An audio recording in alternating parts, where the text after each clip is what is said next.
Welcome to Fred Achando Analysis, ladies and gentlemen.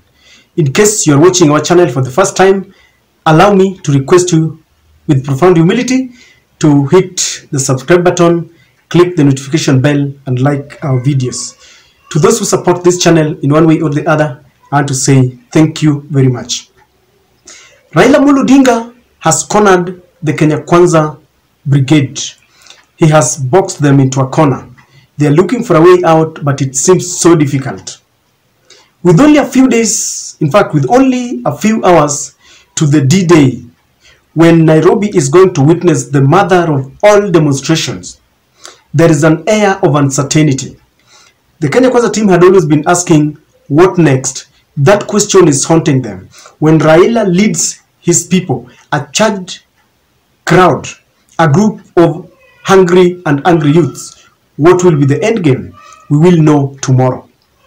So today, the Kenya Kwanza Limited Company, this very company that is composed of two tribes, the Kalenjin community and the Kikuyu community, pitched camp in Nandi County in their usual manner, in their usual Sunday best, the way they usually do it on Sundays. They went there as always under the guise of worshiping God. Yet, the occasion was dedicated to demonizing Raila Odinga and the family of the founding father, Jomo Kenyatta. One person caught my attention. The Deputy President, Rigathi Gachagua, was caught on camera pleading despondently with Uhuru Kenyatta to beg Raila Odinga to stop the demonstrations within the very few hours that are remaining to the Monday demos.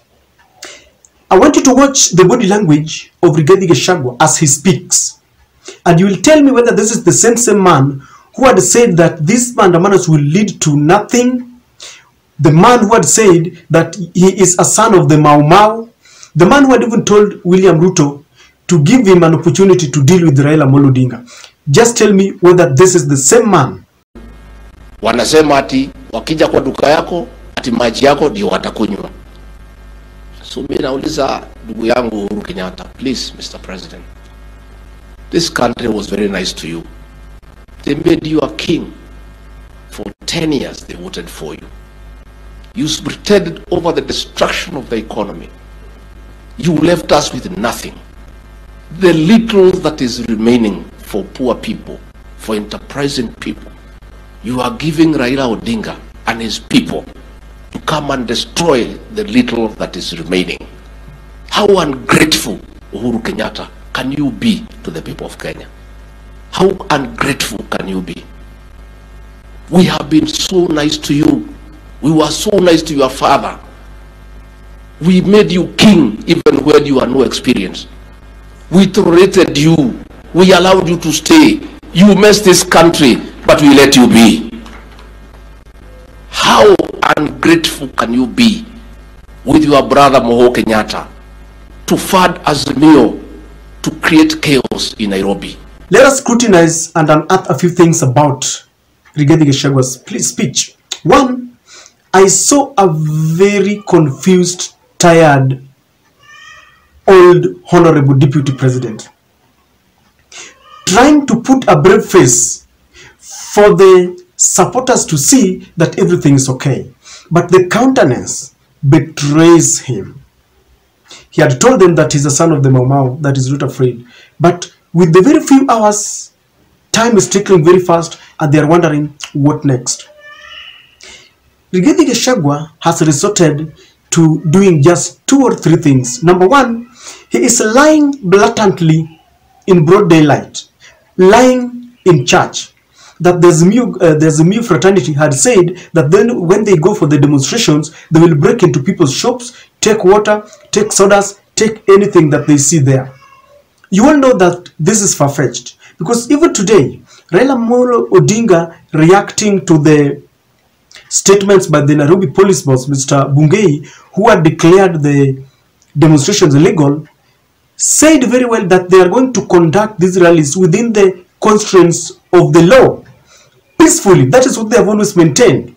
On the day when they lobbed tear gas canister in a rally in Kiambu, The message was very clear. The Azimio fraternity told them, we are conducting peaceful demonstrations. So the deputy president cannot come and tell us that the demonstrators will be breaking into people's shops. We've seen all the demonstrations going on ever since they started. We've never witnessed any chaotic scenes, except in Kisumu, when the government decided to go and feast in a place where people are hungry. They went and took their food, they ate it because that food was purchased and prepared by taxpayers' money. So this is a lie. Rigathi Gachagua must understand one thing. He's pleading with the former president to go and talk to Raila Odinga. But at the same time, he's blaming him, telling him how they messed up our economy. How do you even have the heart of being an arbiter if the person you're supposed to help is insulting you and demonizing you? It doesn't work that way. Whoever is coming for justice must come in clean hands. You can't be holding a blame game against Uhuru on your right hand side, and on the left hand side you want Mr. Uhuru Kenyatta to beg Raila Odinga. It cannot happen. Then he's saying that they have been very lenient to the family of Uhuru Kenyatta. Who has been lenient to this family? Just the other day, the Kenya Kwanza team launched an attack on the family of the first founding father, and they said that they are guilty of negating taxes until Mama Ngina had to go to church and dared William Samoei Ruto to allow the independent institutions to investigate whether she has been evading any taxes. And she told William Ruto that if I have boycotted any taxes, I've got enough property, I will pay. That story ended there. So they cannot come and say that they have been lenient to the Uhuru family. It cannot. We know what they have been doing. They reduce their security, they demonize them, they attack them. Rigathi Gachagua, trying to unite the Kikuyu community, the Mount Kenya community, and become their kingpin, has identified Uhuru Kenyatta as his enemy, number one, as his competitor.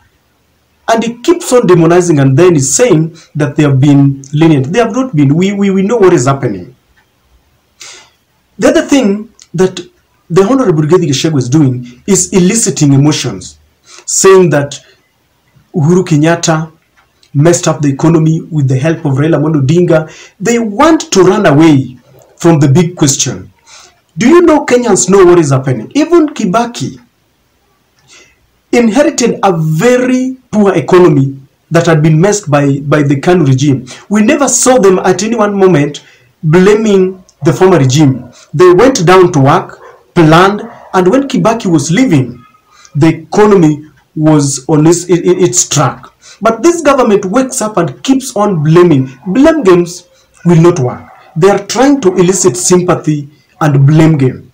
My question to the people, the supporters who are listening to them and clapping and applauding, once the occasion is over, they have talked, they have demonized Raila and Uhuru Kenyatta, and you are going back home, does this put food on your table? Does it reduce the cost of electricity in your home? Does it give you school fees? You will still remain the same because you don't want to ask questions. That you can go hungry, but you are happy just because you are hungry and you are explained to that it is because of Uhuru Kenyatta. Ask questions, ladies and gentlemen.